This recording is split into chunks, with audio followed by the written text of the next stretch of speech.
ठीक है दोस्तों, अभी हम लोग आ चुके हैं बिल्कुल हमारे नॉर्मल स्क्रीन के ऊपर। एंड दोस्तों जैसे कि आपको बताइए फिलहाल का सबसे इंपॉर्टेंट सीजन कौन सा चल रहा है, क्वार्टर वन के रिजल्ट का। एंड अगर देखा गया तो क्वार्टर वन के रिजल्ट के चलते अगर हम लोग बात करें तो एक्साइटमेंट धीमे धीमे करके हम लोग को ना कम होते हुए देखने को मिल रहे हैं, क्योंकि यूजुअली हम लोगों ने देखा है जो नंबर खास करके सामने आ रहे हैं, ठीक है, इतना कुछ स्ट्रॉन्ग रिस्पांस बाजार में हम लोग को देखने को नहीं मिल रहा है, ठीक है। एंड अगर हम लोग यहाँ पे एक पर्टिकुलर सेक्टर की ही अगर बात करें, जैसे कि केमिकल सेक्टर की बात करें, तो वहाँ पे आपके नंबर कैसे भी आ जाए, यूजुअली हम लोगों ने देखा ही है कि अच्छी खासी पिटाई हो रही है। वैसे तो देखा गया केमिकल सेक्टर में जितने भी कंपनीज हैं उनके नंबर कुछ इतने खास नहीं आ रहे हैं, ठीक है। तो इसके चलते डरने की जरूरत नहीं होती है दोस्तों। मैं इसके पहले भी आपको ये चीज़ बेसिक सिखा चुका हूँ, कौन सा, कि अगर सारे कंपनियाँ अगर यहाँ पे नीचे जा रही है, ठीक है, तो इसके चलते आपको डरने की जरूरत नहीं है, ठीक है। एंटायर सेक्टर में हम लोग को ये परफॉर्मेंस देखने को मिल रहा है ना, चल जाएगा। हाँ, डरने की जरूरत कब होती है, जो कि बाकी स्टॉक्स भाग रहे हैं अच्छे खासे और एक ही कंपनी के नंबर बहुत ही खराब आ गए, तो कुछ तो गड़बड़े उस कंपनी में इंटरनल इशू हो सकता है करके। ये पॉइंट आप लोगों को पता होना चाहिए। तो ऐसे कुछ केमिकल वाले स्टॉक्स है जो कि अगर गिर गए तो आपको डरने की जरूरत नहीं, पहले ही बता के रखता हूँ। मतलब उस दिन अगर उन कंपनीज के नंबर आ गए एंड मान लीजिए अगर नंबर खराब रहे हैं, बाजार में गिरावट हो गई, तो डरना मत।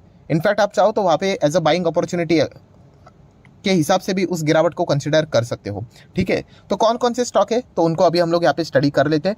तो पहली कंपनी है दोस्तों पिडीलाइट इंडस्ट्री। यस, पिडीलाइट अगर देखा गया ये भी केमिकल में ही आता है, बट जैसे मैंने कहा कि हर एक कंपनी का अपना एक पेशा होता है मतलब कि ये कितना रिटर्न देगा। तो सेम चीज़ दोस्तों, 5 साल में अगर आप 100% रिटर्न चाहते हो, 2x चाहते हो, उस हिसाब से आप पिडीलाइट को यहाँ पे कंसिडर कर सकते हो।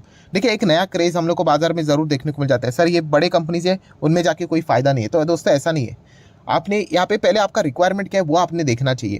अगर आपके पास बहुत ज़्यादा पैसा है यहाँ पे, ठीक है, तो कुछ सेफ्टी के हिसाब से भी इन्वेस्टमेंट करना होता है। ऐसा नहीं कि सब कुछ इसमें micro cap, small cap, mid cap में ही जाना है करके। जब तक बाजार अच्छा चलेगा तब तक ठीक है, अगर कुछ भी 19-20 हुआ ना तो बहुत हालत ख़राब हो सकती है। तो इसलिए वेल बैलेंस मैनेज पोर्टफोलियो आप लोगों ने यहाँ पे बनाना होता है। हाँ, एंड अगर आपका वो 10-12 साल का अगर एक्सपीरियंस आ जाता है फिर आप इस प्रकार के स्टंट यहाँ पे कर सकते हो, बट इनिशिएटिव्स भी गेन करना इंपॉर्टेंट रहता है, इसलिए ये कंपनी आपको मदद करेगी। तो पिडीलाइट इंडस्ट्री आप चाहो तो कंसिडर कर सकते हो। 5 साल में डबल कितना रिटर्न दिया इसने, 136%। मतलब क्या बोल सकते हैं कि यस, इसने मार्केट की जो बेसिक रिटर्न से उससे ज़्यादा परफॉर्मेंस दिया, आउट परफॉर्मेंस दिया है, ठीक है। ये पॉइंट हम लोग को साफ साफ देखने को यहाँ पे मिल रहा है। ओवरऑल कंपनी बात करें, फेविकॉल आप सभी लोगों को पता ही, इनका जो प्रोडक्ट है, ब्रांड है, बहुत ही ज़बरदस्त है। 7,000 करोड़ के रिजर्व से इतनी तगड़ी कंपनी की zero long term borrowing zero, short term borrowing zero, 1 रुपये का भी कर्जा नहीं है। एंड कैश इक्विवेलेंट की बात करें 156 CR का कैश भी देखने को मिल रहा है। देखिए कंपनी आराम से आप लोगों का पैसा 5 साल में डबल यहाँ पे कर सकते हैं। गारंटी नहीं होता है बट एक एवरेज परफॉर्मेंस होता है। अभी इसमें भी प्रॉब्लम क्या हो जाता है कि लोगों ने, कितने सारे लोगों ने शेयर को खरीदा था, एज यूजुअल कोविड में भी बीच में गिरावट हुई थी, ये देख रहे हो आप कि कैसे यहाँ पे गिरा था, बेच दिया। अगर ऐसा ही करेंगे तो फिर शेयर मार्केट से कैसा पैसा कमाओगे आप, ठीक है। तो इसलिए कहता हूँ पेशेंस होना चाहिए। इस प्रकार से ही गिरावट होना, आगे भी गिरावट होगी, इसमें कोई बड़ी बात नहीं है, ये चलता रहता है। आपने मार्केट में कदम रखा है ना, वेलकम। यहाँ पे आप लोगों को मार खाना आना चाहिए, तभी जाके आप बाजार में टिकोगे, ठीक है। एकदम ऐसा मक्खन की तरह आराम से स्मूथ अगर सारी चीज़ें होती तो हर कोई कर लेता ना। तो ये पॉइंट हम लोग को समझ में आना, पहले ही नोट करके रखो। मार्केट में आ रहे हो ना आप, जिसमें निवेश कर रहे हो उसको लाल निशान में देखने की आदत रख लो। बट अगर वो कंपनी अच्छी रहेगी, लॉन्ग टर्म में आप टिकोगे, आपका पैसा बनेगा। ये इतना सी है। नेक्स्ट कंपनी दोस्तों पीआई इंडस्ट्री। अभी सुमितोमो केमिकल के भी नंबर हम लोगों ने देख लिए, इतने कुछ खास नहीं थे। इस कंपनी की अगर हम लोग बात करें तो इनका परफॉर्मेंस किस में आ जाता है, यस, एग्रोकेमिकल में आता है। आज के दिन यूपीएल के भी नंबर हम लोग को देखने को मिले थे, तो इसके चलते भी आप देख सकते हो अच्छी खासी गिरावट हम लोग को देखने को यहाँ पे मिली है। एंटायर केमिकल सेक्टर में ये पॉइंट हम लोग को देखने को मिल रहा है।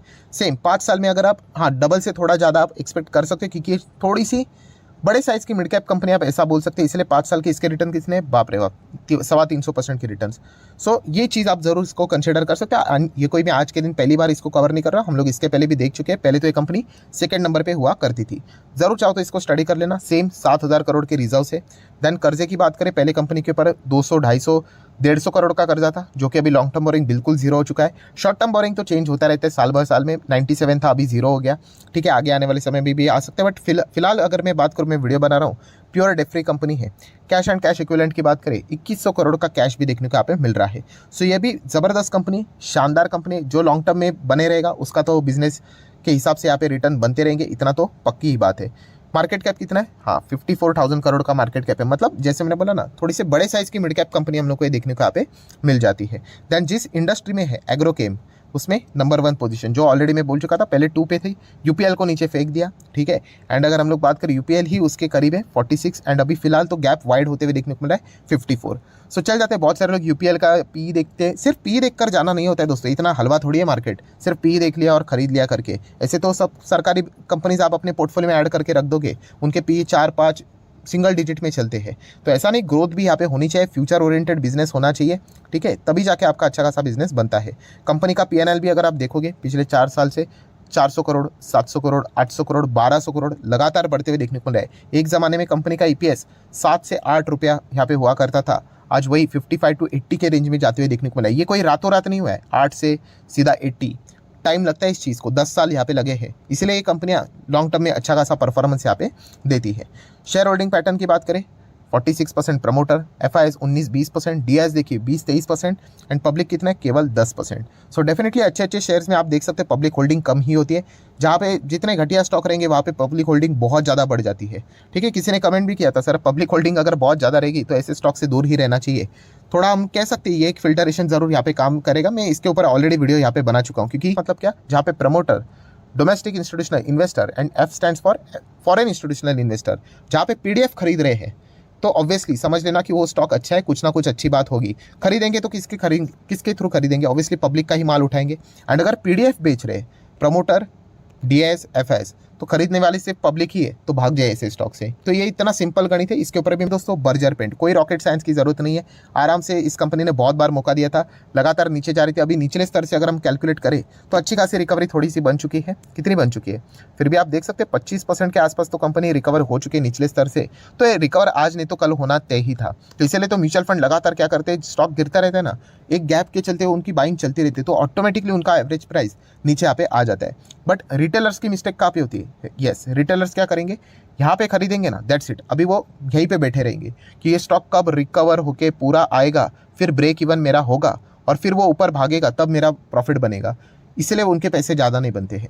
यही अगर वो नीचे एवरेज करेंगे, तो एवरेज करने की हिम्मत किस में होती है, जिनको कंपनी के धंधे के बारे में पता है, गिरावट क्यों है उसके पीछे का रीज़न पता है। अगर नॉर्मल रीज़न है तो इस गिरावट का फ़ायदा उठाते हैं, और रैंडमली जो बाइंग करते हैं वो बैठे रहेंगे कि बस गलती से यहाँ पे खरीद लिया, 800 कितना, 800 850 तक गया था, बस एक बार वापस आ जाए मैं निकल जाऊँगा, तो फिर क्या पैसा बनेगा दोस्तों। तो ये पॉइंट आपको पता होना चाहिए। कमाल की कंपनी है। बर्जर पेंट की बात करें, सेम वही चीज़ें, रिजर्व्स 4-4 हज़ार करोड़ के रिजर्व से, लॉन्ग टर्म बोरिंग 0 है, आप देख सकते हो। शॉर्ट टर्म बोरिंग की बात करें 600 के आसपास देखने को मिल रहा है, ठीक है, चल जाएगा।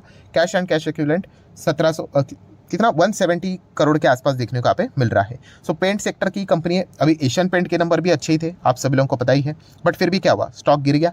गिरने दो, कोई फर्क नहीं पड़ता। ऐसे मैंने बार बार आप लोगों को ये चीज़ समझाई, क्रिकेट का एग्जांपल पिछले वीडियो में दिया कि नहीं, कितना भी अच्छा बैट्समैन क्यों ना होगा, कभी 0 पे आउट हो सकता है, कभी 10 रन पे। एवरेज परफॉर्मेंस देखो, तो इसका एवरेज परफॉर्मेंस कमाल का होता है। 66,000 करोड़ का मार्केट कैप वाली बड़ी कंपनी है। एशियन पेंट के नीचे इनका बिजनेस देखने को मिल जाएगा, और मतलब देखा गया ना तो अच्छी कंपनी। बहुत सारा पूछते हैं सर आपके पास है क्या, ऑब्वियसली है। अभी बर्जर पेंट जैसी कंपनी नहीं होगी तो क्या मतलब है, ठीक है। नेट प्रॉफिट देखिए 180, 200, फिर लगातार 265, 300, 400, 800, 860, धीमे धीमे बढ़ते रहेगा। यहाँ पे भी सेम है दोस्तों कि 5 साल में अगर आप डबल चाहते हो तो देख लेना, 75% प्रमोटर, एफआईएस 10%, डीआईएस 3%, पब्लिक केवल 10%। 5 साल में डबल इसने कितना दिया, 117%। तो नेट रिटर्न उतने ही बन जाते हैं 5 साल में डबल करके। आप चाहो तो मतलब बोलते हैं ना कि अगर ये कंपनियां बहुत ज़्यादा रिटर्न दे रही है, 200% प्लस जा रही है, तो आप विचार कर सकते हो, चाहो तो प्रॉफिट बुकिंग का, ठीक है, एक नॉर्मल सी बात होती है।